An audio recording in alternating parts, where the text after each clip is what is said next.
자, 오늘은 전도서 마지막 시간입니다. 목사님 5장까지밖에 안 했는데요. 더 할 수가 없었습니다. 네, 그래서 뚝 건너뛰고 12장. 이유는 있어요. 왜냐하면 5장까지가 이 전도자가 전하려고 하는 그 주제들을 이미 한번 다 다룬 거고요. 그 뒤에 나오는 6장부터 11장은요. 그걸 더 강화하는 내용들로 쭉 이어지거든요. 그래서 또 반복되는 것보단 이 5장의 결론을 함께 이야기 나누면서 이 전도서의 말씀을 정리하는 게 더 좋겠다 이렇게 생각했습니다. 자, 오늘 말씀 읽은 것이 바로 이 11장 마지막 결론인데요. 제목을 흔들리는 청년들에게라고 잡았습니다.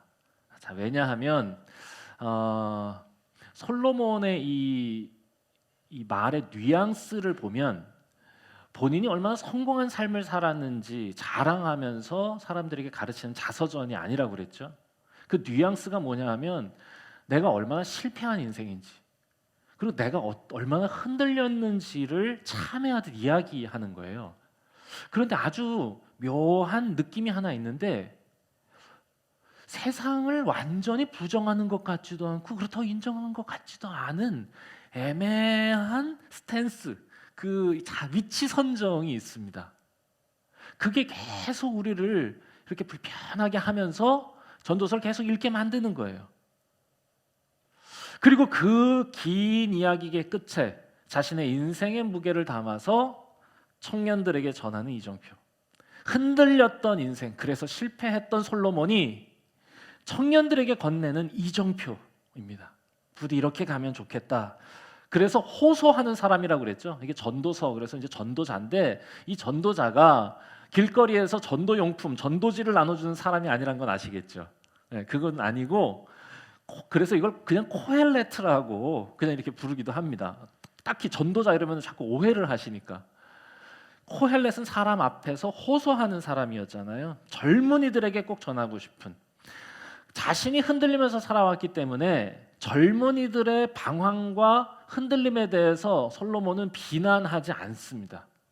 그런 뉘앙스가 느껴져요. 그냥 자기에 대한 한탄과 후회를 할 뿐입니다. 누구보다 흔들렸거든요. 그러면서 차근차근 설명해주는 아주 푸근한 할아버지 같은 느낌이 듭니다. 도종환 시인의 흔들리며 피는 꽃이라는 시가 있는데 제가 잠깐 읽어드리도록 하겠습니다. 이게 그 할아버지의 마음 같아가지고 한번 들어보세요.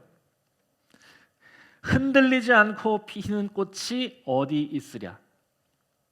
이 세상 그 어떤 아름다운 꽃들도 다 흔들리면서 피었나니, 흔들리면서 줄기를 곧게 세웠나니, 흔들리지 않고 가는 사랑이 어디 있으랴. 여기 전체는 아니고 이 두 연으로 되는데 첫째 연입니다. 흔들리는 인생에 대한 도종환 시인의 위로 같은 느낌이 들어요. 그렇죠? 흔들리면서 그러면서 꽃피는 거야. 이렇게 얘기하는 거죠. 전에 소개했던 나침반이라는 시하고 비슷한 느낌입니다. 바로 그 할아버지가 청년들에게 전하는 마지막 이야기가 오늘 말씀인데, 무려 지금부터 3,500년 전의 이야기거든요.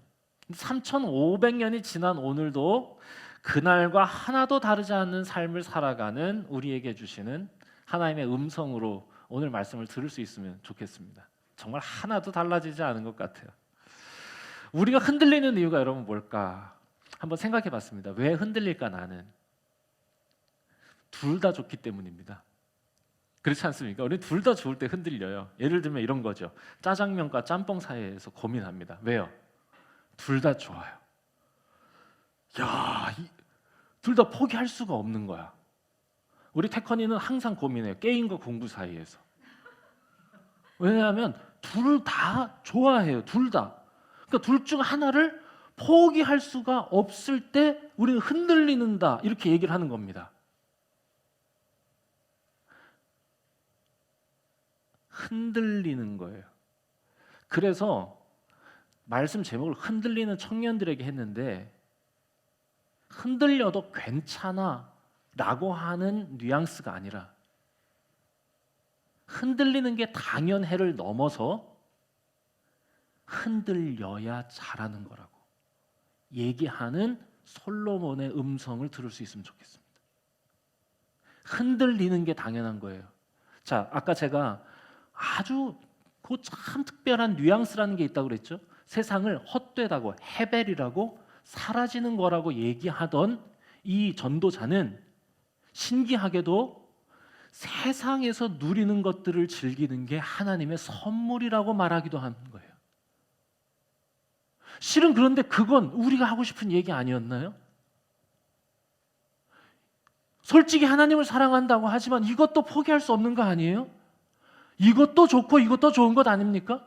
우리 마음에는 진리를 추구하는 것도 좋아하고 의미를 추구하는 것도 좋아하는 마음이 있지 않습니까? 나를 위해서 어떤 야망을 이루려는 마음도 있고 남을 위해서 양심에 따라 살려는 마음이 공존하는 거죠.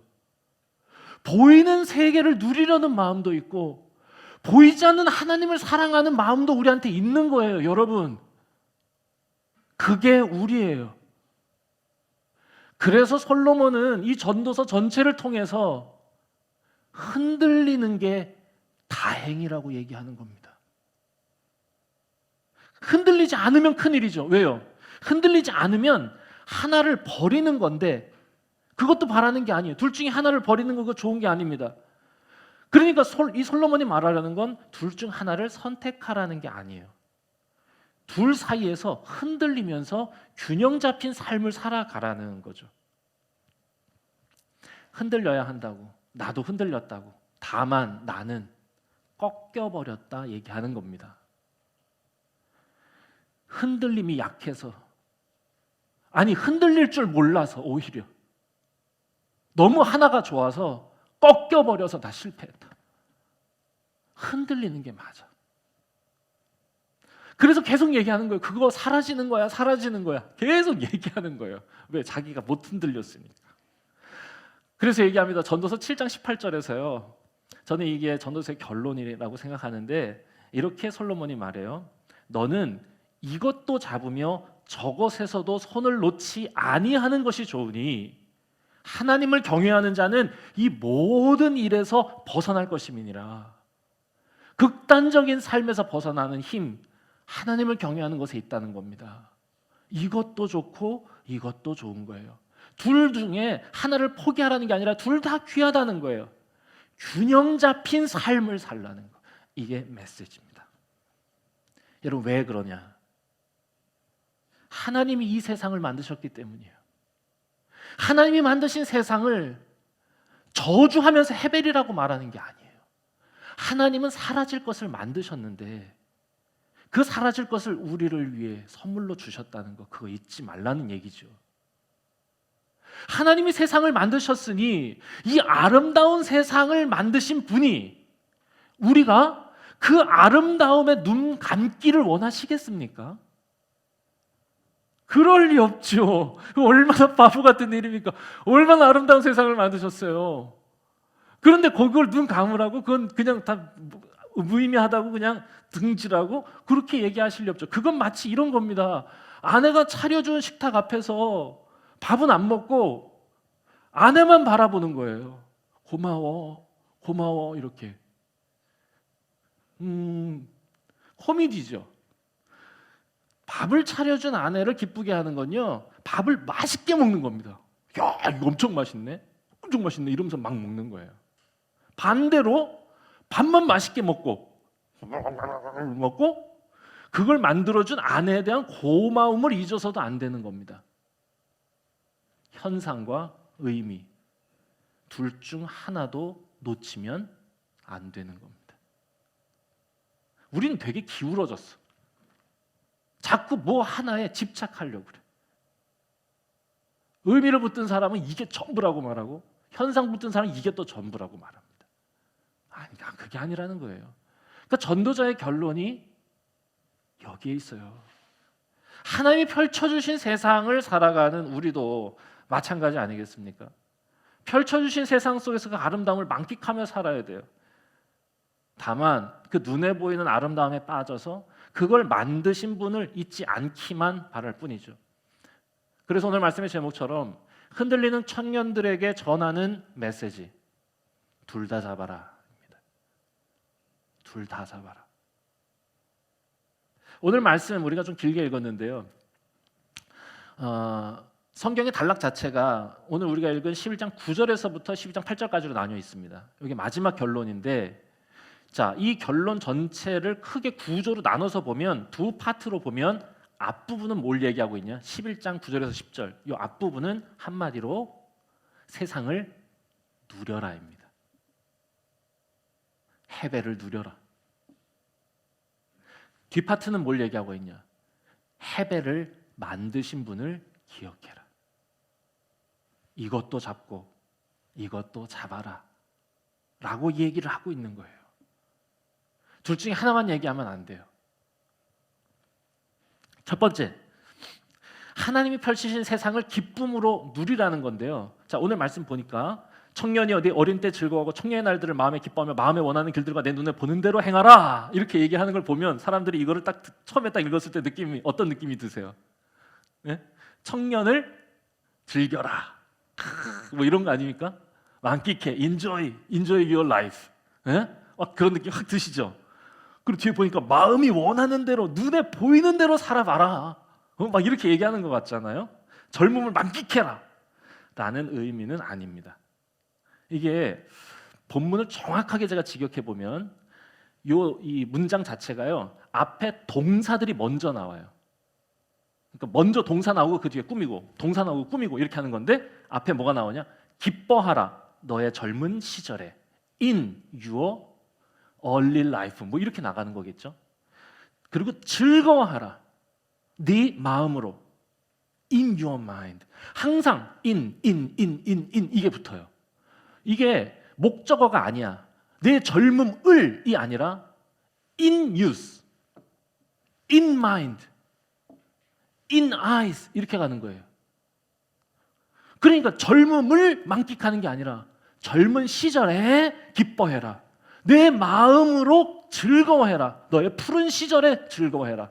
세 번째, 걸어라. 너의 길을, 마음이 가려는 눈이 향하는 너의 길을 걸어라. 이겁니다. 그러니까 하나님이 펼치신 세상을 누리라는 거예요. 어떻게 하지 말고 불평하고 불만하고 절망하고 근심하면서 살지 말고, 그 다음 절 보세요. 그러므로 근심을 나가게 하라 그러죠.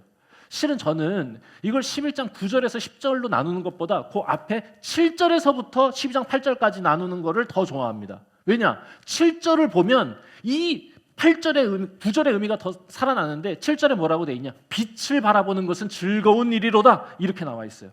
빛은 실로 아름다운 것이다. 자, 이게 무슨 얘기냐? 눈으로 해를 보는 거. 이게 뭐냐? 선글라스 죄송합니다. 흥분하면 이렇게 발음이 꼬일 때가 있어요. 물을 좀 마시면 조금 나아집니다. 선글라스 없이 해를 보면서 살라는 게 아니라 해를 향해 살아가라는 거예요. 응? 해를 향해 즐겁게. 여러분, 해를 등지고 살면 어떻게 돼요? 제 앞에 그림자가 있죠. 그림자. 그러니까 해를 등지고 살면 항상 인생의 어두운 거 보고 근심 바라보면서 이렇게 산다는 거야. 그런데 지금 전도자는 뭐라고 얘기하냐? 해를 향해 살아가라고 얘기하고 있는 겁니다. 빛을 바라보는 게 얼마나 아름다운가, 눈으로. 그러니 10절, 근심을 네 앞에서 사라지게 해라. 그림자를 네 앞에서 살아가게 해라. 그늘만 보면서 근심하지 말고 빛을 향해서 즐겁게 살면서 하나님이 펼쳐주신 세상을 누리면서 살아라. 그게 하나님의 선물인 줄 자기도 알았다 그랬잖아요. 자, 그러니 하나님이 주신 선물 누리면서 마음이 가려는 길, 눈이 향하는 너의 길을 한번 걸어봐라 라고 격려하고 독려해주고 있는 거예요. 조금 방황해도 괜찮다, 조금 흔들려도 괜찮다, 그렇게 마음껏 누리면서 하나님이 주신 선물을 만끽해봐라. 하나님이 원하시는 거 우리가 즐겁게 살아가는 거다. 주신 세상 속에서 눈 감고 참으면서 이렇게 사는 게 아니라 그거를 즐기면서 열심히 살아 성실의 열매도 누리고 만끽하면서 살아가는 거, 그거 하나님이 원하시는 거다. 단서 조항은 있다. 그러나 하나님이 이 모든 일로 말미암아 너를 심판하실 줄 알라. 이거는 그래 마음대로 한번 살아봐. 근데 두고 보자. 이렇게 얘기하는 거 아니에요. 그런 의미는 아닙니다. 그런 의미가 아니고 자유가 방탕이 되지 않게 하라는 의미겠죠. 방탕이 뭐예요? 한계가 없는 자유입니다. 자유는 항상 그 한계를 가질 때 아름다운 거죠. 그러니까 너에게 허락된 것, 그러면서 근심을 벗어나게 하고 악을 너에게서 멀리하라고 얘기하는 겁니다. 거기까지 허용된 건 아니야. 울타리는 있어. 그렇지만 세상을 누려. 그러면서 자연스럽게 두 번째 메시지로 넘어갑니다. 두 번째 메시지 뭐죠? 그러니 그 세상을 만드신 분을 날마다 기억하며 살아. 헤벨, 그 아름다운 세상을 만드신 하나님, 너를 위해 선물로 주신 그 하나님의 것을 누리지만 그 아름다움에 눈이 멀어서 그걸 만드신 분을 잊으면 안 돼. 나는 잊었어. 나 잊어서 실패했어. 그러니까 너는 날마다 그것을 만드신 분을 기억하며 사는 삶을 살면 좋겠어 라고 권면하고 있는 겁니다. 12장 1절에서 2절, 너는 청년의 때에 너의 창조주를 기억해라. 곤고한 날이 이르기 전에, 아무 낙이 없다고 할 해들이 가깝기 전에, 해와 빛과 달과 별들이 어둡기 전에, 비 뒤에 구름이 다시 일어나기 전에. 아주 멋진 시를 지금 써내려가고 있습니다. 너의 젊은 시절에 보이는 세계에서 누리는 만큼 그 보이는 세계를 만드신 분을 기억하라는 거죠. 언제? 전에. 너의 푸르른 날에, 더 늦기 전에, 삶이 균형을 상실하기 전에. 그러면서 그 뒤에 엄청 길게 우리 한참 읽었는데 아주 멋진 시를 막 이렇게 거기 기록합니다. 그 다가올 날들, 근심이 다가온 날, 어두운 날을 멋진 시로 그날을 표현하고 있는데요. 이걸 제가 쭉 설명할 수는 없고 한마디로 하겠습니다. 늙기 전에입니다. 여기 보면 뭐 집을 지키는 자들이 떨 것이며, 팔 떨린다는 뜻이고, 뭐 맷돌이 사라진다, 이빨 없어진다는 거고, 뭐 창들이 뭐 어두워진다, 눈 어두워진다는 거예요. 그러니까 야, 손 떨리기 전에, 허리 굽기 전에, 이빨 빠지기 전에, 눈 어둡기 전에, 적적해지기 전에. 적적해지는 것 같아요. 벌써 우리 태컨이가 기숙사를 갔잖아요. 이상하게 적적하대요. 그리고 이번 주는 또 우리 태균이도 학교를 가버렸어요. 거진 한 6개월 동안 매일 24시간 집에서 같이 있었던 애들이 갑자기 집에서 사라져 버리니까 이상하게 제가 노인이 된 것 같아. 사람이 없어서. 이런 게 적적하면 우리 부모님이 이렇게 외로우시겠구나, 이런 생각을 하게 됐습니다. 적적해지기 전에, 밤잠 없어지기 전에, 목소리 잃기 전에, 머리 희기 전에 그렇게 해라. 여러분, 왜 이렇게 정성을 들여서 썼을까요?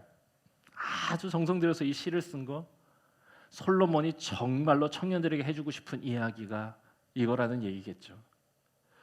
둘 다 버리지 말라고 하지만 실은 솔로몬이 얘기하고 싶은 게 있어요. 둘 중 더 힘써야 할 일은 있다고 얘기하고 싶은 거예요. 무엇을 통해? 분량을 통해서. 이것도 잡아야 하고 이것도 잡아야 하는 거라고. 하나님이 펼치신 세상을 누릴 줄도 알아야 되는 거고, 그리고 그것을 펼치신 분이 누구신지를 기억하는 일도 놓치면 안 되는 거라고 이렇게 얘기는 하지만 실은 우리는 여기 더 힘써야 될 존재들이라고, 나는 거기서 실패했다고 얘기하고 있는 겁니다. 왜? 우리는 세상 누리며 살다 보면 하나님 기억하면서 산다는 게 쉽지 않기 때문이에요. 그래서 흔들려야 한다는 겁니다.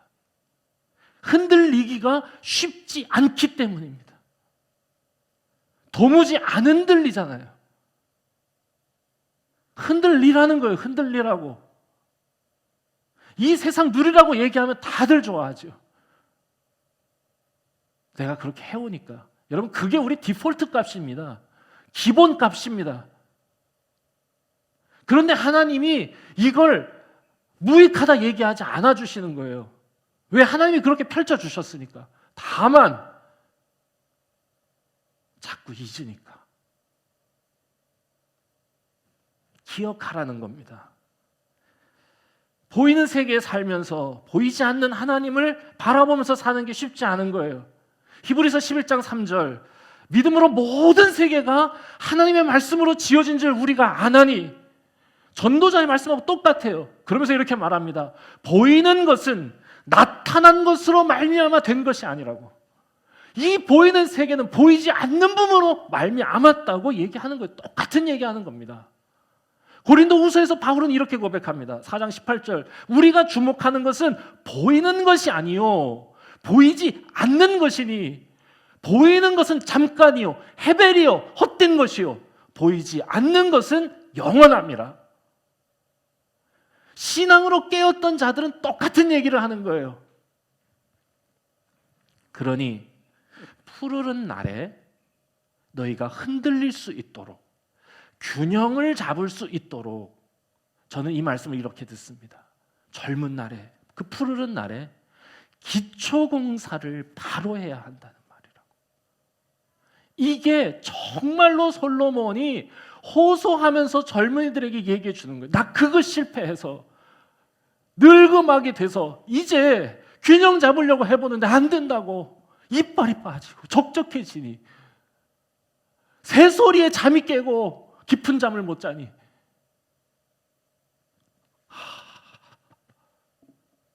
이 사망의 몸에서 누가 나를 건져내랴 라고 호소하던 바울의 호소와 동일한 호소를 이 지금 전도자가 하고 있는 겁니다. 그러니 젊었을 때 부탁이다.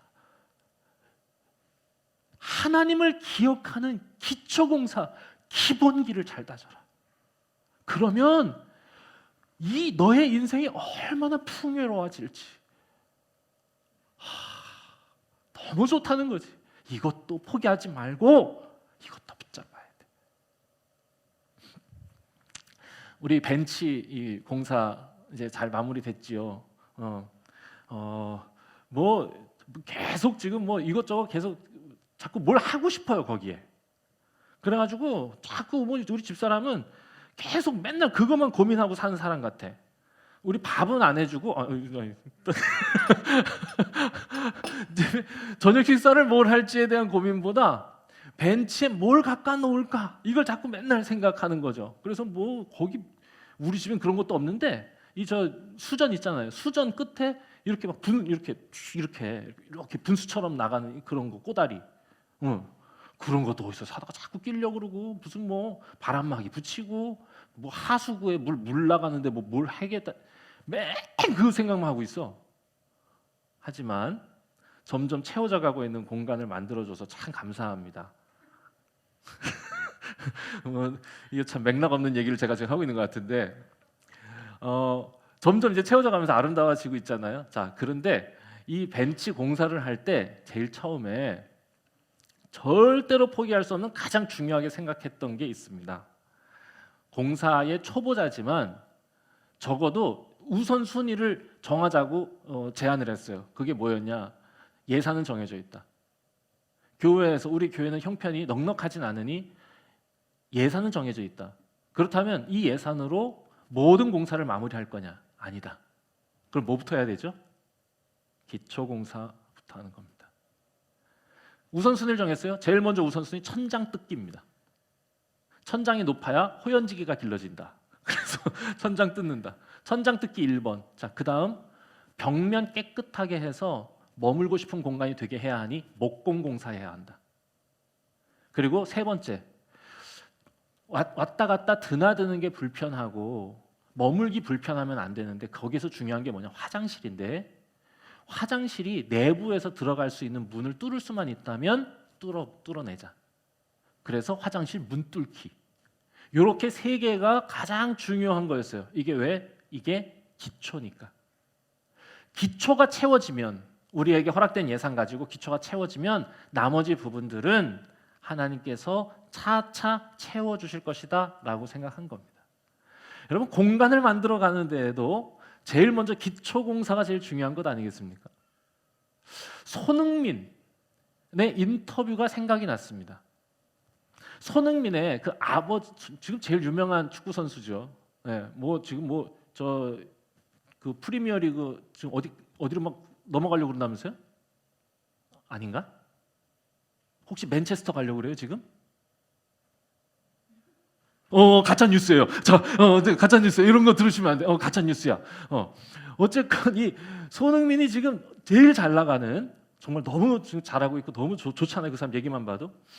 그 손정우 씨 아버지한테 이제 인터뷰를 하는 다큐멘터리를 본 적이 있습니다. 거기에서 그 아버지한테 이렇게 물었어요. 오늘 이 손흥민을 있게 한 훈련 비법이 뭔지 궁금합니다. 이랬더니 그 아버지가 한치의 주저함 없이 말하는 게 뭐냐? 기본기입니다. 이렇게 얘기를 하는 거예요. 그러면서 그럼 뭘 했냐? 이랬더니 손흥민이 처음 축구를 시작한 게 8살 때라거든요. 그러니까 8살 때부터 16살 때까지, 그러니까 무려 8년 동안 축구 경기에 한 번도 내보내지 않았대요. 무려 8년 동안. 그리고 8년 동안 뭘 했냐? 이랬더니 8년 동안 매일 하루에 슈팅 1000번. 그리고는 쌩쌩이 이거 쌩쌩이 팔굽혀 펴기, 기초 체력 다지기 8년. 그 결과 오늘 손흥민이 된 거다. 자, 이건 아버지의 의견이죠. 아버지. 그치? 그 항상 누구의 의견을 또 들어야 됩니까? 당한 자의 의견도 들어야 돼요. 8년 동안, 야, 이거 마치 저 20년 동안 만두 먹었던 사람이 생각나게 하는 거 아닙니까? 이거 지금 8년 동안 슛만 찼던 손흥민을 인터뷰했어요. 그래서 손흥민이 거기서 이렇게 얘기합니다. 지겹도록 반복했던 그 기본기 훈련이 오늘 저를 만들었습니다. 야, 찰떡궁합이다 두 분이.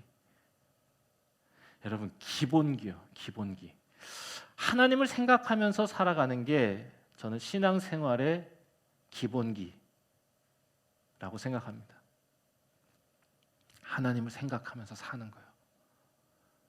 눈에 보이는 세상을 살지만 눈에 보이지 않는 하나님을 늘 기억하며 사는 거예요.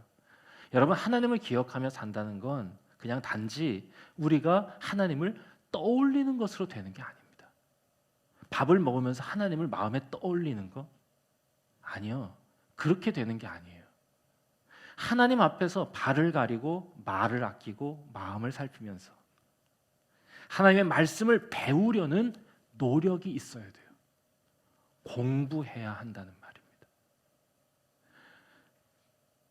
청년의 때에 너는 하나님을, 너를 만드신 분을 기억하라는 건 그분을 공부하라는 거예요.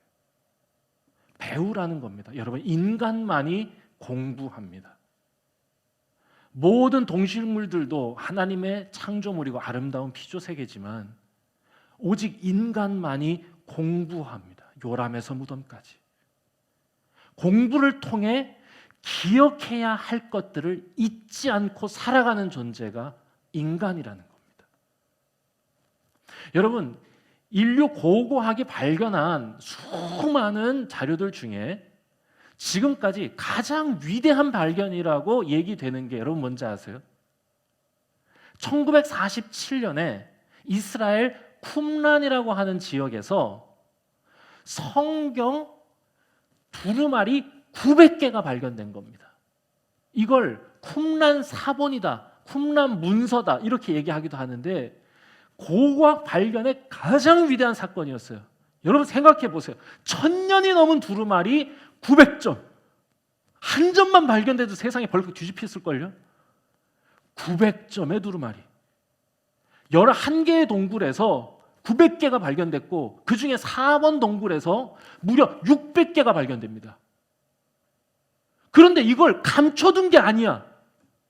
그러니까 무슨 뭐 침량이 있어서 거기다 감춰뒀으면 모르겠는데 그러면 감춰두려면 뚜껑을 해야지. 그냥 내비뒀어 그냥. 그래서 학자들이 이걸 뭐라고 보느냐. 이곳에서 이스라엘이 하나님의 일꾼으로 양성되기 위해서 공부하던 것이다. 여러분 왜 그렇게 열심히 썼을까요? 두루마리에다가. 공부하기 위함이죠. 여러분 하나님 신앙은 처음부터 공부하는 것이었어요.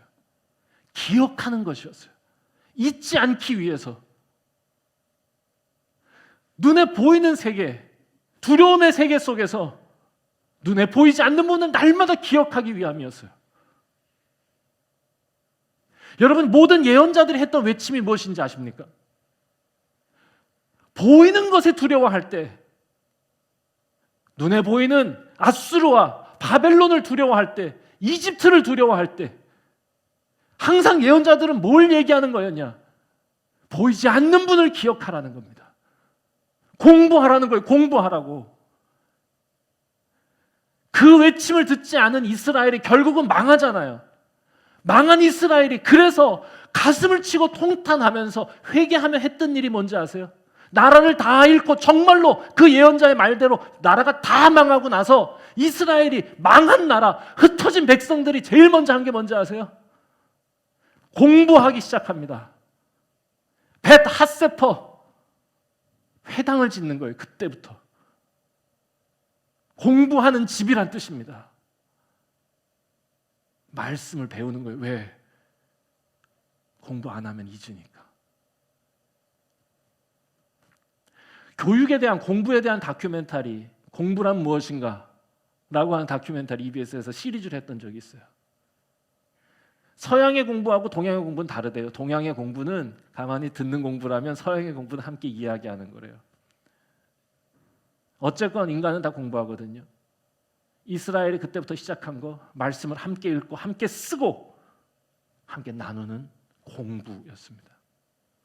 저는 우리가 젊은 교회로서 공부하는 교회, 하나님을 기억하는 교회 되었으면 좋겠어요. 우리가 손목을 하고 줌으로 불편하지만 끊임없이 어떻게든 속회를 하려고 하는 거, 여러분, 그것이 공부라고 하는 거. 그리고 그것이 배움의 현장이어야 한다는 거. 누구에게? 하나님에게로부터 배우는. 겸손히 발을 가리고 말을 아끼고 마음을 다스려 배우는 현장이어야 한다는 것을 기억했으면 좋겠습니다. 그리고 그 말씀에 응답하는 거예요. 하나님이 그렇게 공부할 때 우리에게 깨닫게 해주신 하나님의 말씀들이 있거든요. 그 말씀 앞에 네, 제가 그렇게 하겠습니다 라고 다가가는 거. 머리를 공부하는 것을 넘어서 이제 몸을 공부시키는 거예요. 그래야 기억하니까. 몸도 기억하니까. 이번에 창세기를 우리가 쓰고 있는데, 창세기를 쓰면서 제가 이번에 새롭게 깨달은 게 하나가 있어요. 그게 뭐냐? 하나님께서 세상을 창조하실 때 우리는 세상에 하나님이 명령하셨다고 생각하잖아요. 빛이 있어라! 딱 이렇게 명령하시니까 네네네네 이러면서 이제 세상에 막 빛이 만들어지고 이런 이미지였어요. 그랬는데 성경을 읽으면서 이 말이 명령형이기보다 권유형, 청유형이라고 하는 걸 보았어요. 그래서 이걸 영어 성경은 뭐라고 번역하냐? Be the light이라고 번역하지 않고 뭐라고 번역하냐? Let there be light. 자, let, 자, go 이거는 가 이건데 let's go 이건 뭐죠?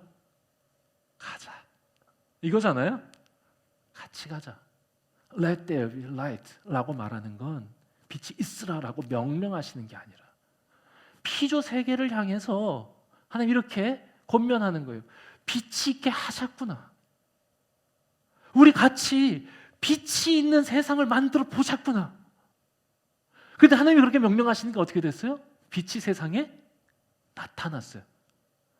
그 결과 말씀을 들었을 때 네, 이렇게 했을 때 빛이 나타났다는 건 뭐예요? 피조 세계가 가자꾸나 라고 말씀하시는 그 하나님의 말씀에 응답했다는 말입니다.